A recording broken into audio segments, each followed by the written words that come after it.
যারা সচিবালয় আছে, আমাদের দুই একজন অফিসার আছে, পে কমিশনের যারা সদস্য তাদের মধ্যেও আমাদের দুই একজনের সাথে কথা হয়, জানাশোনা আছে। এখন আমাদের কথাই তো শেষ কথা না ভাই, আপনারা সবসময় আপডেট জানতে চান, পে স্কেলের খবর জানতে চান, আপনারা যেরকম আমরাও কিন্তু সেরকমই। এখন আমরা ধরেন একটা তথ্য পেলাম যে এই সপ্তাহে, ধরুন এই সপ্তাহে মানে রানিং সপ্তাহে পে কমিশনের রিপোর্ট জমা হবে। আমরা একটা সোর্স, একবারে নির্ভরযোগ্য সোর্সের মাধ্যমে জানতে পারলাম যে এই 31শে ডিসেম্বরের মধ্যেই পে কমিশনের রিপোর্ট জমা হবে। এটা হচ্ছে একটা নির্ভরযোগ্য সোর্সের মোতাবেক আমাদের কথা জানা সত্ত্বে যে 31শে ডিসেম্বরের মধ্যেই পে কমিশনের রিপোর্ট জমা হবে। এখন যদি 31শে ডিসেম্বরের মধ্যে রিপোর্ট পে কমিশন জমা না দেয়, তাহলে আমাদের কি কিছু করার আছে? আমরা কি পে কমিশনের মাথায় বাড়ি মারতে পারবো, নাকি আমাদের কিছু করার আছে বলেন আপনারা? এখন আমরা যতটা শুনি, যতটুকু জানতে পারি সেটাই আপনাদেরকে বলি। আমি তো বলতে পারবো না যে আমি কার সাথে কার কাছ থেকে শুনছি, সোর্স কি, সূত্র কি, এত কিছু তো আপনাদেরকে বলতে পারবো না। আমরা আশাবাদী, আমরাও পে স্কেল চাই, তাই না? আমরা আশাবাদী। আশাবাদী মানে কি? আমরা আশা করছি এই তারিখে হবে। এখন যদি না হয় তাহলে আমরা কি করতে পারি বলেন? সরকার অলায়েস সরকার, সরকারের নিয়ম নীতি মেনেই তারপরে আপনাকে দাবি দেওয়া করতে হবে। আমি প্রজাতন্ত্রের একজন কর্মচারী, আমার আগে চাকরি না আগে পে স্কেল? আপনারা বলেন তো। আপনারা যারা আছেন এখন, আপনারা এই যে আমাদের কথাগুলি শুনতে আসেন, আপনাদেরকে সবসময় বলি শেয়ার করেন, তথ্যগুলি শেয়ার করেন, আমাদের কথাগুলি শেয়ার করেন। কেন বলতে হবে? পে স্কেল তো আপনিও চাচ্ছেন, আমিও চাচ্ছি। 22 লক্ষ মানুষ সবাই পে স্কেল চায়, কিন্তু পে স্কেলের জন্য কেউ কান্নাকাটি করছে, কেউ কান্নাকাটি করছে না। এখন প্রশ্ন হয়েছে কান্নাকাটি করছে কারা? যাদের অবৈধ আয় নাই, যারা নিতান্তই ভালো মানুষ, সৎ মানুষ, সৎভাবে উপার্জন করে, তারাই শুধু পে স্কেল পে স্কেল বলে কথা বলে। আর যারা অসভ্য জানোয়ারের বাচ্চা, মনে করেন অবৈধ ইনকাম আছে, বংশ মর্যাদা নাই, পরিচয় নাই, এরাই দেখবেন মানুষের ভালোটা সহ্য করতে পারে না। তারা বিভিন্ন ইনসাল্ট মূলক কথা বলে, বিভিন্ন ভাবে আপনাকে অপদস্থ করে কথা বলবে। আমি ভিউ ব্যবসায়ী, আমি সুইপার, আমি মজুর। আপনি যা কিছু বলেন তাতে কি আমি সুইপার হয়ে যাব? আমি নবম গ্রেডে চাকরি করি, আমি নবম গ্রেডেই থাকবো। আপনি বলাতে আমি সপ্তাহ এই আবার দশম গ্রেডে চলে আসবো না, পিছনে চলে আসবো না। সুতরাং আপনি বলে আপনি আপনার আমল নামাটা আপনি খারাপ করছেন। ইসলামের মতে আপনাকে কেউ যদি একটা গালি দেয়, তাহলে আপনি যদি চুপ করে থাকেন, তাহলে তার গালির পরিমাণ নেকি আপনার আমল নামায় যোগ হবে।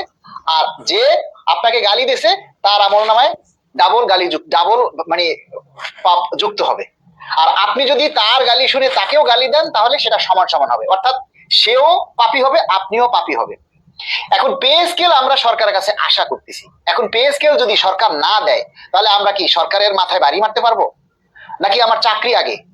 আমার চাকরি যদি না থাকে, আপনার চাকরি যদি না থাকে, তাহলে আপনি পে স্কেল দিয়ে কি করবেন? এই যে একটা স্পষ্ট একবারে সত্যি কথা, চরম একটা সত্যি কথা হচ্ছে, আপনাদের মধ্যে অনেকেই বলছেন যে কর্মবিরতি দেন, কর্মবিরতি দেন, কর্মবিরতি দেন। ওরে ভাই, আপনি যে কর্মবিরতি চাচ্ছেন, আপনি নিজেই তো কর্মবিরতি পালন করবেন না। আপনি নিজেই কর্মবিরতি পালন করতে পারবেন না। কেন পারবেন না জানেন? আপনার অফিসে মনে করেন 100 কর্মচারী আছে, ওই 100 জনের মধ্যে 20 জনে কর্মবিরতি পালন করবে, আর 80 জনে কর্মবিরতি পালন করবে না। তাহলে ওই 80 জনে কি ওই 20 জনের অবস্থা ঠিক রাখবে? ওই 20 জনের তালিকা করবে না? ওই 20 জনের তালিকা করে তাদেরকে বান্দরবান পাঠাবে না? তাহলে আপনি কিভাবে কর্মবিরতি পালন করবেন বলেন? যারা নেতা, যারা নেতৃত্ব দিচ্ছে এখন এই পে স্কেলের জন্য, তারা কেউ ঘাস খায় না, তারা কেউ ঘাস খায় না, সবাই ভাত খায়। ন্যূনতম যে জ্ঞান কি করলে কি হবে সেটা তারা রাখে, মাথায় রাখে, সেটা তারা মাথায় রাখে। এবং রাষ্ট্রের নির্ভরযোগ্য যারা, তাদের সাথে আলাপ আলোচনার মাধ্যমেই কিন্তু এই সরকারি কার্যক্রমগুলি, সরকারি দাবি আদায়ের জন্য আন্দোলনটা করতে হয়। হঠকারী কোনো সিদ্ধান্ত, আপনারা কিছু মানুষ আছে যেভাবে আমাদেরকে উস্কাচ্ছেন, আমরা ছিটতে পারি না, আমরা কিছু করতে পারি না, নেতৃত্বের যোগ্যতা নাই, সঠিক নেতৃত্ব নাই। ওরে ভাই, আমরা সব বুঝি। আমরা যদি গার্মেন্টসে চাকরি করতাম, তাহলে গার্মেন্টস সব ভেঙে চুরে ফেলাইতাম, মেশিন পত্র যা আছে সব ভেঙে চুরে ফেলাইতাম। গার্মেন্টসে চাকরি একটা গেলে হাজারটা জুটবে। ওরে ভাই, সরকারি চাকরি আপনার এইটা চলে গেলে আপনি কি আরেক দেশে যেয়ে সরকারি চাকরি নিবেন? আর নিতে পারবেন? আমার কথাগুলি সবাই একটু মন দিয়ে শুনবেন। আপনারা তো শুধু পে স্কেল পে স্কেল করেন ভাই, পে স্কেল আমরা চাই না। পে স্কেলের জন্য আমাদের চেষ্টার কি আমরা কমতি করছি বলেন?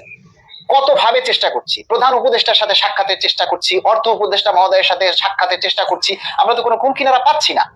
এর ভিতরে আমাদের বিরোধী দল তো আছেই, যেমন সচিবালয়ে এক ভাতা নিয়ে আন্দোলন করে আমাদেরকে 22 হাত মাটির নিচে দাবাই দিছে। ওদিকে আরো বিরোধী সংগঠন আছে, আমরা মহাসমাবেশের ডাক দেই, তারা জাতীয় সমাবেশ করে। তাহলে এই যে একটা বিশৃঙ্খল, এগুলি আপনি কিভাবে ঠিক করবেন? এই সমস্ত তথ্য, এগুলি কথা কিভাবে বলবেন বলেন?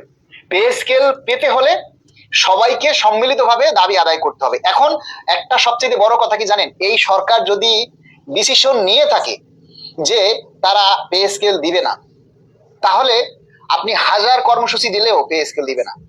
আর এই সরকার যদি চিন্তায় থাকে যে না তারা শেষ সময় হলেও পে স্কেল দিবে, তাহলে আপনি কোনো কর্মসূচি না দিলেও পে স্কেল দিবে। কিন্তু দাবিগুলিকে চালিয়ে রাখতে হবে। আমাদের যে পে স্কেল পাওয়ার জন্য সে দাবিটা চালিয়ে রাখতে হবে। এখন আসল কথায় আসি, আপনারা এই যে গতকাল সকাল থেকে ইত্তেফাক পত্রিকায় প্রকাশিত হয়েছে যে গতকালকে সংশোধিত বাজেট নিয়ে মাননীয় প্রধান উপদেষ্টার সাথে বৈঠক হয়েছে, বৈঠক হবে, এবং সেখানে সংশোধিত বাজেট নির্ধারণ হবে, আরো কিছু মানে আগামী বছরের বাজেটের রূপরেখা তৈরি হবে, এবং সেখানে সরকার